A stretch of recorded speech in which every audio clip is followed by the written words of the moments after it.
sebenarnya semangat untuk efisiensi itu adalah semangat yang saya dan Bang Dul pasti akan dukung sepenuhnya. Tadi saya dengan Pak Gubernur juga berdiskusi mengenai hal ini. Saya sampaikan kepada beliau, monggo apa aja yang mau diefisiensikan, termasuk urusan snack yang kemarin ditanyakan teman-teman kepada saya. Saya termasuk penganut tidak makan snack banyak-banyak. Halo Jack People, berjumpa lagi dengan saya Nuka Asita di Jakarta Night Talk, program santai penuh inspirasi untuk menemani malam Anda. Nah Jack People, seperti biasa malam ini Nuka akan ditemani dengan narasumber, Nuka akan sendiri karena kita akan membahas berbagai hal seru, terupdate dan juga pastinya menarik. Tanpa berlama-lama langsung aja yuk kita undang narasumber kita malam hari ini, ada Mas Eko Kuntadi. Tepuk tangan dulu dong untuk Mas Eko. Halo Mas, selamat malam. Kabar gimana Mas? Alhamdulillah. Alhamdulillah baik, kita duduk dulu ya Mas. Oke, Mas Eko, ini mau minum apa dulu nih? Kita sambil chill sambil minum-minum di boleh, teh juga ya Dimas, aku malam-malam gini enaknya anget-anget ya emang ya. Oke, Mas Eko gimana kabarnya? Baik, hari ini? Alhamdulillah. Seru baik ya, makin seru ya. Sehat pastinya ya. Alhamdulillah. Semangat dong kita nyapa Jack People malam hari ini ya. Mas Eko ini banyak banget nih. Sebelumnya boleh diminum dulu Mas, mungkin kita minum dulu ya. Nanti baru kita ngobrol-ngobrol. Oh, tehnya keren nih. Mas Eko nih kalau ngomongin soal pemerintah Indonesia, kayaknya lagi banyak banget nih isu-isu politik memang yang lagi bergulir, yang kita simak beberapa hari atau seminggu ke depan ini, seminggu ke belakang lah. Gasnya langka. Oh iya, pagar laut. Iya, pagar bambu. Terus isu tentang pemotongan anggaran juga ini lagi banyak. Apakah ini memang sepenting itu untuk kita bahas gitu Mas Eko? Ya semuanya penting, karena kan menyangkut hajat hidup orang banyak. Ya semuanya pagar laut, ya gas, ya anggaran itu penting. Betul. Karena dampaknya apa buat kita kan yang paling penting itu. Nah dampak berkepanjangan ya untuk masyarakat lebih tepatnya gitu kan. Kalau berbicara kita soal politik di Indonesia ini kan memang presiden baru, kabinet juga masih baru, bahkan sudah ada isu-isu reshuffle menteri. Padahal baru lewat 100 hari ya. Baru lewat 100, itu kan hitungannya masih dini banget gitu. Masih dini. Kenapa ya? Ya masih dini tapi masalahnya udah banyak. Itu dia. Ini seru kalau kita ngomongin itu ya. Seru-seru. Kita lihat misalnya isu pagar laut, isu PPN 12% yang nggak jadi, isu sistem perpajakan yang pakai kortek yang masih bermasalah sekarang. Kemarin gas melon. Nah ini gas melon, anggaran, ini menarik nih Mas Eko, karena seminggu belakang ini memang kita ngebahasnya lagi itu. Terus anggaran dipotong juga, ini udah banyak nih ASN mungkin yang udah ketakutan nih. Waduh, nanti tunjangan saya dipotong nih. Wah nanti pendapatan saya jadi berkurang nih. Mas Eko melihatnya gimana? Iya, kalau dari sisi anggaran kabarnya ada instruksi presiden ya nomor 1 tahun 2025 itu ada pemotongan anggaran, targetnya sekitar 300 triliun. 250 triliun itu anggaran kementerian dan lembaga. Ada 50 triliun itu nanti anggaran dana alokasi khusus atau dana alokasi buat daerah ya. Itu yang akan dipotong. Jadi nanti Pemda-pemda di daerah yang biasanya dapat anggaran bantuan dari pusat barangkali nggak sebanyak kemarin lagi. Jadi agak berkurang ya? Agak berkurang. Lalu kementerian lembaga yang biasanya anggarannya cukup, sekarang anggarannya dipotongin signifikan tuh, pemotongannya tuh sekitar 250 triliun ya. Akibatnya apa? Akibatnya misalnya kayak sekarang isu soal gaji ke-13 PNS belum tentu cair. Anggaran IKN kabarnya Menteri di freeze ya sama Menteri Keuangan.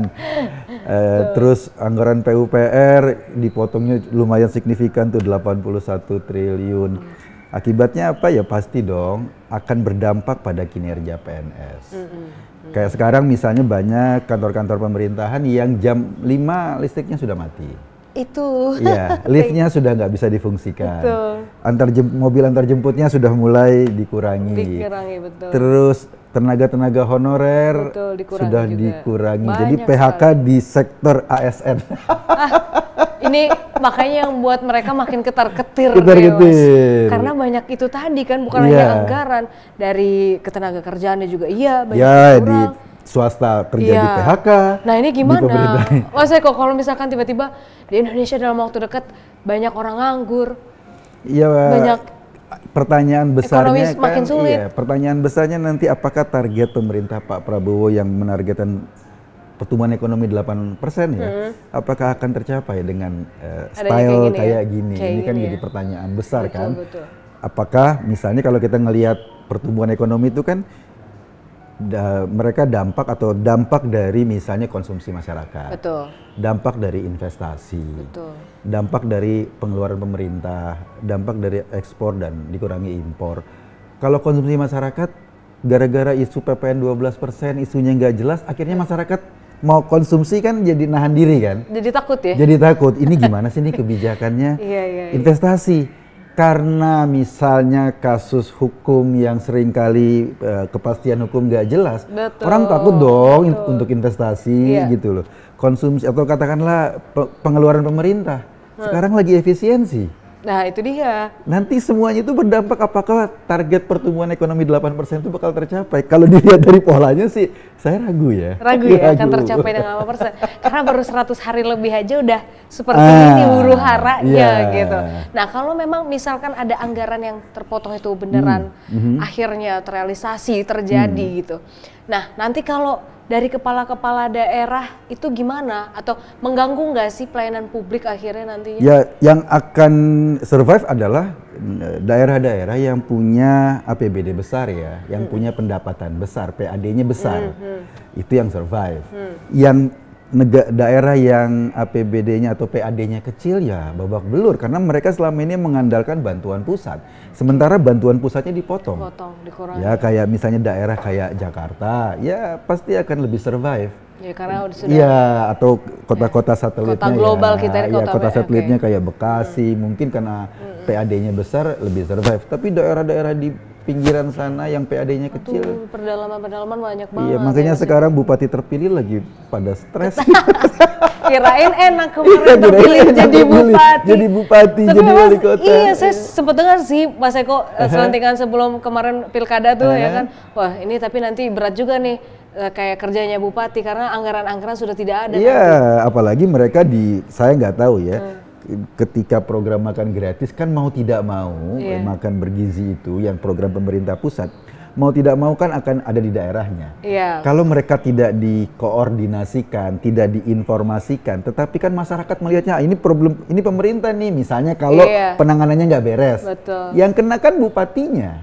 Iya kan? Setidaknya kan kepala program daerah pusat, dulu. Kalaupun itu program pusat, kalau nggak beres penanganannya. Nah gitu ini jadi loh. takutnya semrawut gak sih? Ya kalau sekarang kan memang dari semua target katakanlah program prioritas hampir semuanya bentuknya pengeluaran. Makan bergizi gratis, subsidi, bantuan sosial dan lain-lain. Yang bentuknya pemasukan misalnya soal fiskal kebijakan perpajakan itu sampai sekarang masih nggak jelas. Mungkin saja ada trouble pendapatan negara dari sektor perpajakan karena Kortek ya program baru, aplikasi terbaru untuk perpajakan sampai sekarang bermasalah. Kalaupun biayanya 1,3 triliun. Jadi gimana mau mengharapkan pendapatan pajak banyak kalau aplikasinya bermasalah? Kayaknya memang bermasalah terus Mas Eko kalau kita berbicara soal pajak perpajakan ya nggak sih? Indonesia kapan keberes ya soal pajak? Pusing kita ya, apalagi ini dikit lagi bulan Ramadan ya. Pak Prabowo pasti akan lebih pusing banyak, banget, makanya ada isu soal reshuffle kabinet. Nah itu barangkali karena kepusingan ini. Iya, sebelum kesini tadi habis baca juga beritanya kan, banyak yang belum mau kasih kisi-kisi siapa aja kira-kira yang di reshuffle. Ya pasti yang bermasalah. Udah kayaknya ada nih nama-nama yang udah muncul nih kayaknya. Kayaknya udah ada nih 1-2 yang Mas Eko juga ada paham. Yang bermasalah yang selama ini barangkali ketika dia bikin kebijakan reaksi publiknya blunder gitu loh. Itu kayaknya kan udah ketebak nih. Tapi kita silent dulu aja ya Mas Eko. Oke, nah ini ngomong-ngomong soal bulan Ramadan kan sudah di depan mata. Kita balik lagi ke Jakarta. Jakarta Mas Eko kita tahu kita punya gubernur dan wakil wakil gubernur baru. Kemarin sempat dipanggil Bang juga nih. Bang Pram. Sekarang ya udah bukan Mas Pram, dapat panggilan Bang Pram dan juga Bang Dul. Harapan Mas Eko untuk Bang Pram dan Bang Dul nih, apalagi dengan isu-isu yang sekarang banyak bermunculan ya. Caranya sih gimana sih biar Bang Pram dan Bang Dul nih mengatasi kalau misalkan nanti ada masalah seperti ini lagi serupa? Kalau dari sisi anggaran sih ya relatif DKJ ini kan lumayan ya, PAD-nya besar ya dibanding sama kota-kota lain atau wilayah lain. Dengan begitu ada keleluasaan untuk merealisasi program-program buat masyarakat DKI. Itu satu. Yang kedua barangkali tapi tentu saja efisiensi itu penting. Efisiensi terhadap birokrasi, peningkatan pelayanan publik. Karena apa? Yang dilihat dari pemerintah bagaimana sih mereka melayani masyarakat kan? Pelayanan publiknya seperti apa? Nah, janji-janji kampanye itu pasti harus direalisasi, diwujudkan. Misalnya bagaimana nanti KJP itu bisa terrealisasi lagi dengan baik ke masyarakat yang memang pantas menerimanya. Atau barangkali beberapa isu soal kesehatan, isu soal pemukiman, isu soal penyediaan air bersih, sekaligus isu antisipasi banjir, ini sangat penting. Dan saya yakin sih kalau seandainya kita lihat dari anggaran, kita memungkinkan tuh untuk merealisasi janji-janji kampanyenya Mas Pram dan Bang Dul. Apalagi kan kita tahu masalah Jakarta nggak jauh-jauh dari banjir dan macet gitu. Itu perjalanan ke sini aja macetnya luar biasa. Khas kota besar kan. Transportasinya sedangkan transportasi umum juga kalau dibilang layak masih belum ya. Mas Eko tahu sendiri, kita kalau naik KRL jam-jam padat kayak gini kayak apa wujudnya?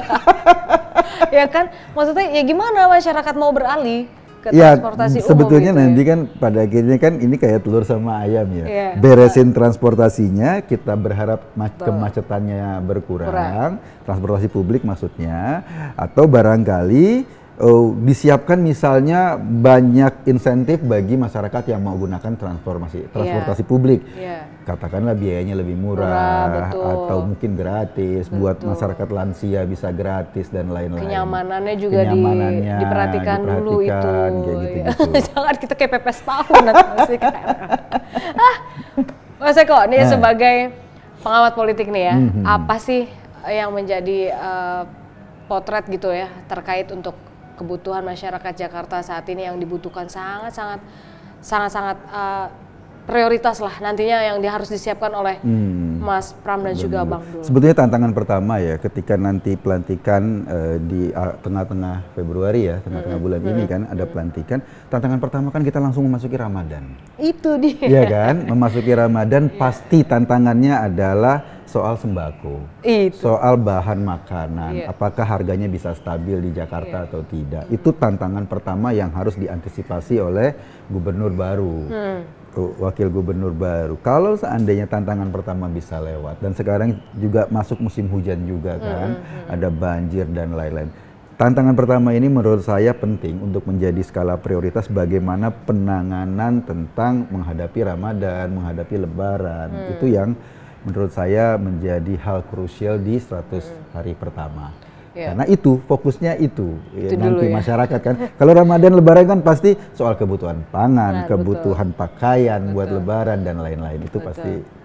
Nah, apalagi ini kita tahu ya, sebelum dilantik ini aja udah ada tantangannya gas LPG mulai langka.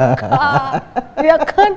Banjir kemarin sudah sempat ya, 2 minggu lalu kita mengalami Jakarta akhirnya banjir lagi di mana-mana. Tapi agak lumayan sekarang ya, banjir itu tidak, kalau kemarin kan bisa bertahan 1-2 hari ya, sekarang lebih cepat. Peresapannya lebih cepat ya. Karena mungkin banjir kemarin karena curah hujan, sementara penanganan banjir kanal barat, kanal timur itu sudah lebih efektif ya dibanding sebelumnya. Jauh lebih baik ya. Jauh lebih baik. Mudah-mudahan nanti Mas Pram dan Bang Dul bisa menangannya jauh lebih baik lagi. Paling tinggal tantangan itu banjir rob itu loh. Yang kiriman. Banjir yang banjir pasang air laut itu di Jakarta Utara itu kan sudah mulai agak mengkhawatirkan itu. Betul, sama pagar-pagar ini kemarin. Berarti kan siapa yang kasih izin? Pasti ada yang kasih izin dong.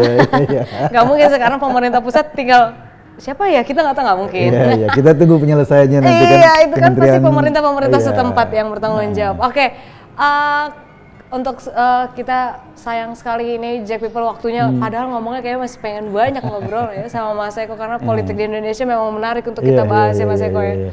Apalagi di Jakarta khususnya ya. Jakarta seru. Harapannya Mas Eko deh untuk Mas Pram dan juga Bang Dul dan juga masyarakat Indonesia dan Jakarta. Ya sebetulnya kan masyarakat akan menilai, ini ada pemerintah pusat, kalaupun ini pemerintah daerah. Nah penanganannya kan harus pemerintah daerah itu mau tidak mau, kalaupun misalnya apa, dia mewakili juga wajah pemerintah pusat kan, karena ini masyarakat melihatnya itu satu bentuk pemerintahan, begitu. Oleh karena itu ini adalah tantangan. Karena kekecewaan masyarakat pada program pemerintah pusat, masyarakat di Jakarta, misalnya dia kecewa pada program pemerintah pusat, yang kena juga semua pemerintahan. Masyarakat di Bogor misalnya, dia kecewa sama program pemerintah pusat, yang kena juga pemerintahan di Bogor juga, karena mereka beranggapan ini satu kesatuan.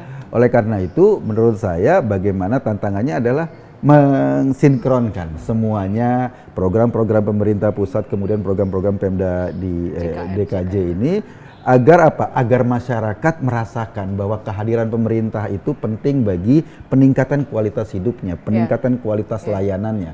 Kalau layanan publik di kementerian bermasalah, mau tidak mau, kena juga pemerintahan imbasnya. Karena dianggap loh ini gubernurnya, kan masyarakat nggak tahu. Pilih pemerintah pusat. Iya, kan ini gitu loh. Masyarakat nggak tahu tuh. Kebanyakan masyarakat ini bedanya signifikansinya seperti apa.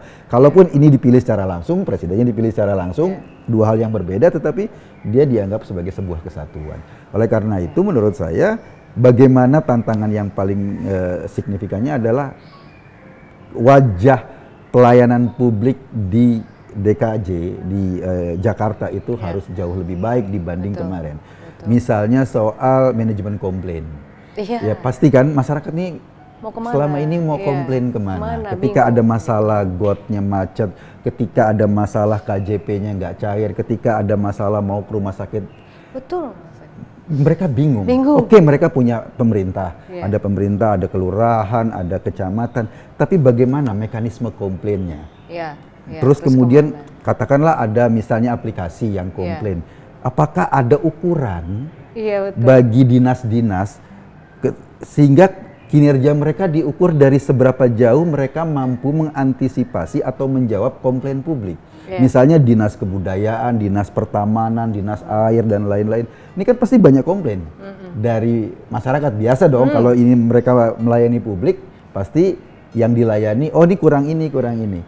Nah menurut saya ukuran dari salah satu ukuran keberhasilan adalah bagaimana manajemen komplain ini, manajemen keluhan itu bisa dihandle dengan baik. Sehingga nanti misalnya gubernur punya ukuran tuh untuk menilai seseorang ini punya prestasi atau tidak. Bagaimana mereka menghandle komplain masyarakat, menyelesaikan masalah masyarakat. Kalau itu bisa diselesaikan dengan baik, harus tepuk tangan bahwa kinerja birokrasinya jauh lebih baik. Tapi kalau komplain nggak bisa diselesaikan, jangankan dijawab, didengerin juga enggak. Ya menurut saya sudah harus dievaluasi, ganti. Jadi nanti ada semacam rapot ya. Saya membayangkan ya, gubernur dan wakil gubernur itu punya rapot terhadap kinerja bawahannya. Iya, itu perlu ya Mas Joko? Iya dong, jadi ketika evaluasi, ini rapotnya nilainya A, ini B, ini C+, ini E, ini nggak lulus-lulus nih. Reshuffle. Iya harus jadi kayak gitu. Ganti, betul. Nah itu yang menurut saya menjadi salah satu indikatornya apa? Bagaimana dia bisa menyelesaikan problem-problem langsung masyarakat. Karena itu setiap dinas, setiap kesatuan kerja itu ada bagaimana cara mereka menghandle komplain masyarakat, menghandle keluhan, menghandle problem. Kalau ini bisa ditingkatkan, lalu orang akan tepuk tangan dengan mereka merasakan kehadiran pemerintahan DKI atau DKJ dalam kehidupannya. Tapi kalau manajemen komplain ini tidak diselesaikan atau tidak dirumuskan dengan baik, bagaimana cara penyelesaiannya? Kan pada akhirnya mereka, gue punya pemerintahan kayak nggak punya pemerintahan gitu kan. merasa dianggap jadi diwongke ya. Masyarakat tuh kayak oh ternyata kemarin kita nggak disuruh memilih aja, tetapi habis memilih kita juga diayomi, diapresiasi, diakui sebagai saya yakin itu ya. sudah menjadi agenda penting ya dari gubernur kita, dari Mas Pram dengan Bang Dul, itu agenda penting yang barangkali menjadi ukuran sehingga kayak misalnya ngangkat pejabat atau katakanlah menggeser pejabat itu ada ukurannya. KPI-nya jelas gitu loh. Mungkin nanti mulai sekarang tuh harus ada kualifikasinya tersendiri. Iya, baik kualifikasi personal maupun hasil kerjanya nanti. Iya, nggak hanya titipan ya Mas? Iya itu yang harus dihindari. Karena ya titipan nggak apa-apa kalau memang punya kualitas yang oke. Kualitas bagus, kalau kemudian kerjanya dan mampu menjawab tantangan masyarakat, mampu menyelesaikan masalah-masalah masyarakat, bagus dong. Iya, why not? Nggak apa-apa. Jangan udah titipan nggak bisa kerja. Tidak di reshuffle juga, bahaya itu. Bahaya buat pemimpin pusat ya. Iya, bahaya semua. Ya, jadi untuk Mas Pram dan Bang Dul juga harus bisa lebih ini lagi ya, lebih jeli lagi untuk memilih nanti siapa aja yang kerja di bawah mereka. Kerjanya seperti apa tadi, seperti Mas Eko harus ada rapot tersendiri. Saya sih membayangkan begitu. Ya kita siapa tahu ini jadi masukan ya. Didengar oleh nanti Mas Pram dan juga Bang Dul, bisa dipikirkan kembali nanti untuk kinerjanya dia selama 5 tahun ke depan. Ya, mudah-mudahan. Mudah-mudahan ya. Mas Eko terima kasih banyak loh. Thank you, sama-sama Nuka, terima kasih ya. Sehat-sehat terus ya Mas Eko ya. Sama-sama. Nanti siapa tahu kita bisa berbincang di episode berikutnya lagi untuk Jack People, karena memang belajar politik tuh penting juga mulai dini ya. Biar melek politik masyarakat Indonesia khususnya Jakarta ya. Makasih. Ya kan? Makasih. Oke, baiklah Jack People Jakarta memang selalu punya cerita untuk kita bagikan. Terima kasih sudah menyaksikan Jakarta Night Talk malam ini. Saya Nuka Azita beserta tim yang bertugas pamit undur diri. Mohon maaf apabila ada kesalahan-kesalahan kata yang mungkin tadi nggak disengaja. Selamat malam dan tetap menyala. Thank you. Thank you Mas. Seru ini Mas. Seru.